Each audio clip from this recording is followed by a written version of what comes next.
अस्सलाम वालेकुम क्लास 10।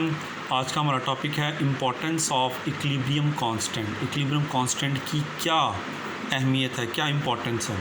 तो इक्विलिब्रियम कांस्टेंट में जब हमें कोई न्यूमेरिकल वैल्यू हम जान जाते हैं, यानी कि के की वैल्यू, इक्विलिब्रियम कांस्टेंट क्या आता है, हम पीछे पढ़ते आए हैं के तो के की वैल्यू जब हमें पता चल जाती है तो हम बता सकते हैं कि इस टाइम केमिकल रिएक्शन की पोजीशन क्या है, वो किस डायरेक्शन में है या उसका एक्सटेंट क्या है, मतलब कि उसमें रिएक्टेंट की मिकदार ज़्यादा है कि प्रोडक्ट की मिकदार ज़्यादा है। मैं फिर बताने लगा हूँ, ध्यान से सुने कि जब हमें इक्विलिब्रियम कांस्टेंट की न्यूमेरिकल वैल्यू का पता चल जाता है तो हम आसानी से बता सकते हैं कि इस टाइम केमिकल रिएक्शन की डायरेक्शन क्या है, वो फॉरवर्ड रिएक्शन है कि रिवर्स रिएक्शन है, या उसका एक्सटेंट क्या है, यानी उसमें ज़्यादा मिकदार रिएक्टेंट की है या प्रोडक्ट की। तो पहले हम करेंगे जी प्रेडिक्टिंग डायरेक्शन ऑफ रिएक्शन। तो डायरेक्शन ऑफ रिएक्शन को मालूम करने के लिए सबसे पहले ये देखिए एग्जांपल है हाइड्रोजन और आयोडीन, ये दोनों आपस में रिएक्ट करते हैं और हाइड्रोजन आयोडाइड बना देते हैं।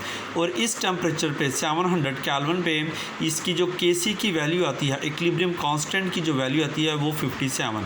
तो अब देखें ना, यहाँ पे हमें 57 वैल्यू मालूम होगी।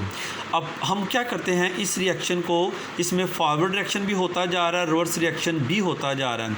अब हम इसको दरमियान से स्टॉप करते हैं, जैसे कि हमने पीछे भी बताया कि किसी भी क्लोज सिस्टम के अंदर इस रिएक्शन को हम रोक भी सकते हैं, चला भी सकते हैं, टेम्परेचर को कम या ज़्यादा करके, प्रेशर को कम या ज़्यादा करके।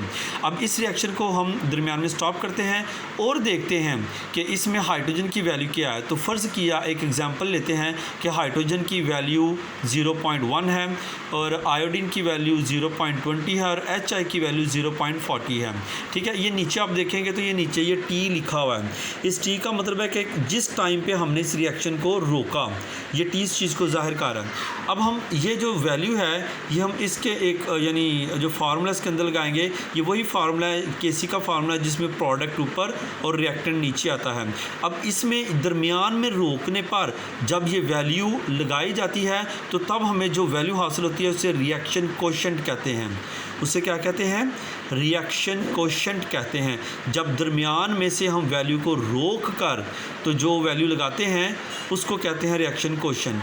तो इसमें HI की वैल्यू आ गई 40, H2 की वैल्यू आ गई 10 और I की वैल्यू आ गई 20। नीचे वाले दोनों को मल्टीप्लाई करेंगे, ऊपर ये इसका 2 टाइम लेंगे, डिवाइड करेंगे तो आंसर आ गया 8। तो ये जो 8 वैल्यू है ये असल में रिएक्शन कोशेंट की वैल्यू है। तो जब रिएक्शन कोशेंट की वैल्यू इक्विलिब्रियम कांस्टेंट की वैल्यू से कम हो तो उस टाइम रिएक्शन जो है ना ये फॉरवर्ड होता है। क्या मैं कह रहा हूँ कि जब रिएक्शन कोशेंट की वैल्यू इक्विलिब्रियम कांस्टेंट की वैल्यू, देखें इक्विलिब्रियम कांस्टेंट की वैल्यू क्या आई थी 57, तो 57 वैल्यू से ये वैल्यू अगर कम आए तो रिएक्शन क्या होता है? फॉरवर्ड। ठीक है, इसी तरह से इसकी ना 3 पॉसिबिलिटीज़ होती हैं। क्या पॉसिबिलिटीज़ हैं? तो ये देखें कि अगर QC की वैल्यू कम हो और के की वैल्यू ज़्यादा हो तो रिएक्शन जो है ना वो फॉरवर्ड होता है। ठीक है, लेकिन अगर QC की वैल्यू ज़्यादा आ जाए और के की वैल्यू कम हो, जैसे पीछे इसी केस में कि इसकी वैल्यू 57 है और फर्स्ट केस की वैल्यू 70 आ जाती है, तो उस सूरत में रिएक्शन जो है ना ये रिवर्स होता है। रिएक्शन किस तरह से है? रिवर्स होता है। लेकिन अगर दोनों की वैल्यू सेम आ जाए, 57 इसकी 57 इसकी, तो उस सूरत में रिएक्शन इक्विलिब्रियम स्टेट में होता है।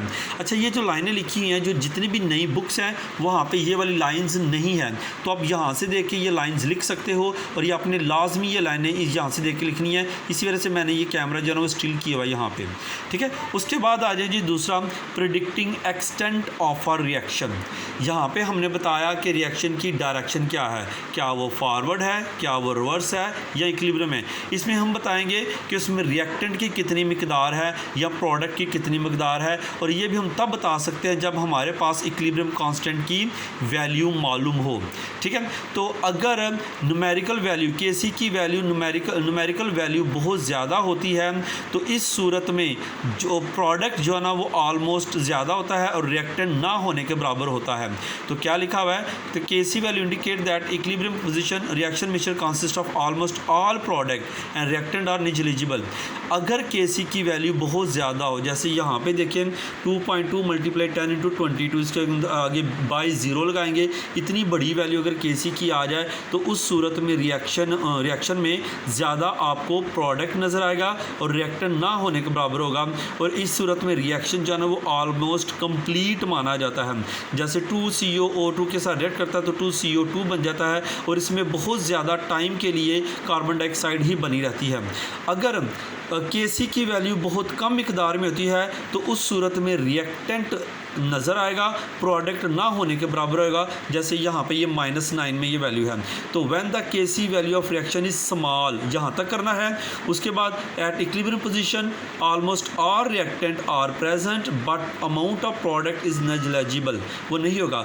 तो ऐसा जो रिएक्शन होता है वो कभी भी कंप्लीट नहीं होता, ठीक है।